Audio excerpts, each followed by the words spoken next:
Қараша, желтоқсан мен сол бір-екі ай. Қараша, желтоқсан мен сол бір-екі ай.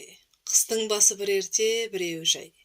Ерте барсам жерімді жеп қоям деп, ықтырмамен күзеуде отырар бай. Кедейдің өзі жүрер малды бағып, отыруға отын жоқ үзбей жағып. Тоңған үйін жылтып, тонын илеп, шекпен тігер хатыны бүрсен қағып. Жас балаға отта жоқ тұрған маздап, талтайып қақтан алмай өле жаздап.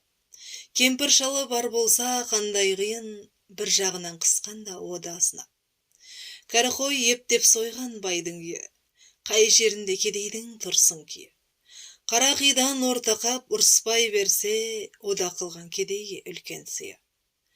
Қар жауса да тоңбайды бай баласы, үйі жылы, киіз тұтқан айналасы.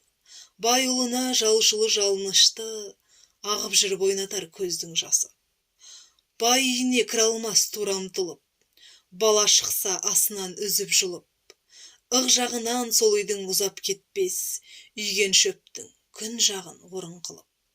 Әкесі мен шешесі баланы аңдыр, о да өзіңдей ит болсын азғыр-азғыр.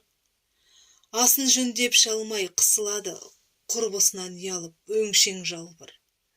Жалшы үйіне жан ашып ас бермес бай, артық қайыр, артықша қызмет көрай. Байда бейір, жалшыда бейіл жоқ, аңдастырған екеуін құдайым-ай. Алса да аяншақтау кедей сорлы, еңбек білмес байдың да жоқ қой орны. Жас бала кемпір шалын тентіретпей, бір қыз сақта, тас болма сен де оқырлы.